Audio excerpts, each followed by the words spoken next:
আসসালামু আলাইকুম। সবাই কেমন আছেন? আশা করছি অনেক ভালো আছেন। আমরাও ভালো আছি, আলহামদুলিল্লাহ। তো গত পর্বে যেটা দেখিয়েছিলাম যে আমরা কলম্বো ফোর্ট রেলওয়ে স্টেশনে ছিলাম, ওখান থেকে আমরা ক্যান্ডির উদ্দেশ্যে রওনা দিয়েছিলাম। তো এই যে আমাদের ট্রেন কারেক্ট টাইমেই ছিল, আমরা কারেক্ট টাইমে ট্রেনে উঠেছিলাম।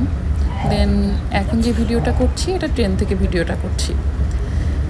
তো আমরা বেসিক্যালি যখন শ্রীলঙ্কা আসবো বলে প্ল্যান করেছিলাম, তখন সিদ্ধান্ত নিয়েছিলাম যে আমরা যতগুলা জায়গাতে ঘুরবো বা লং লং যে ডিস্টেন্সগুলো কাভার করব, এগুলো আমরা ট্রেনেই করব।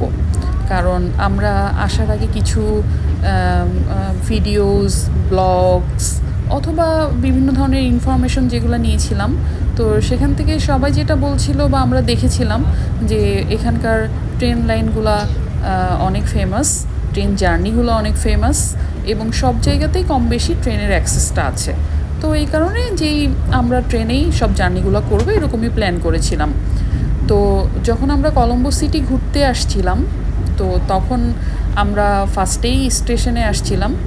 স্টেশনে এসে আমরা যেদিন ক্যান্ডিতে যাব, তো ওই দিনের টিকিটটা আগে কেটে ফেলতে চেয়েছিলাম, যে আগে থেকে টিকিট কেটে ফেললে তাহলে হয়তো সিট পাবো বা ওদের কি সিস্টেম সেটা তো আমাদের জানা ছিল না। হয়তো রেলওয়ে স্টেশনে গিয়ে স্টেশন মাস্টার অথবা টিকিট কাউন্টারে কথা বললে বাকিটা জানা যাবে। তো আমরা যেদিন কলম্বো সিটিতে আসলাম, তারপর দিন কলম্বো সিটি ঘুরতে বেরিয়েছিলাম। তো ওই দিন প্রথমেই আমরা চলে গেছিলাম ফোর্ট রেলওয়ে স্টেশনে। ওখানে গিয়ে আমরা ফার্স্টে টিকিট কাউন্টারে যাই। ওখানে ট্যুরিস্টদের টিকিট কাউন্টার আলাদা আছে, ওখান থেকে ইনফরমেশন নেওয়া যায়, খুবই ভালো সিস্টেম।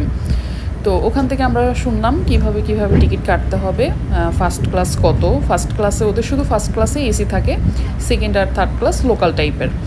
তো ফার্স্ট ক্লাস এসিতে কত, সেকেন্ড ক্লাসে কত, থার্ড ক্লাসে বা অ্যাভেলেবেল আছে কি না সিট। তো আমরা বেসিক্যালি যখন শ্রীলঙ্কা গিয়েছি এই টাইমটা অফ সিজন, যদিও আমরা প্রচুর ট্যুরিস্ট দেখেছি, তবুও ওরা বলছে এটা অফ সিজন। বেসিক্যালি ওদের সিজন শুরু হয় নভেম্বর ডিসেম্বর এই টাইমটাতে। তো অফ সিজন বলে আমরা মানে যখন যেই রুটের টিকিটের খোঁজ করছিলাম সেই রুটের ট্রেনের টিকিটটা পাচ্ছিলাম। ওরা বললো যে এটা যদি ট্যুরিস্ট সিজন হতো তাহলে হয়তো বা অনেক আগে থেকে বুক করে রাখা লাগতো। তো যাই হোক, আমরা যখন কোথাও যাওয়ার প্ল্যান করি তখন আমরা একটু চিন্তা করি অফ সিজনে যাব, তাহলে হয়তো একটু বাজেটও কুলাবে, আবার হচ্ছে একটু ফাঁকা ফাঁকা সব কিছু দেখে আসতে পারবো। তো ওই কারণে আমরা এই যে বৃষ্টির টাইমটা, এখন ওখানে বেশ ভালো বৃষ্টি, বৃষ্টির টাইমটা আমরা চিন্তা করেছিলাম যে এই টাইমেই যাব। তো যাই হোক, তো আমরা ক্যান্ডির জন্য ট্রেনের টিকিট কেটেছিলাম। আমাদের ফার্স্ট ক্লাসে ট্রেনের টিকিট পেয়েছিলাম, যেহেতু একটা লং জার্নি ছিল, বেশ 3.5-4 ঘন্টার একটা জার্নি। যদিও 3.5-4 ঘন্টায় পৌঁছায় নাই, একটু বেশি লেগেছিল টাইম। তো পেয়েছিলাম, ফার্স্ট ক্লাসেই পেয়েছিলাম, এসিতে পেয়েছিলাম, সুন্দর মতো চলে আসলাম, দেখলেনি।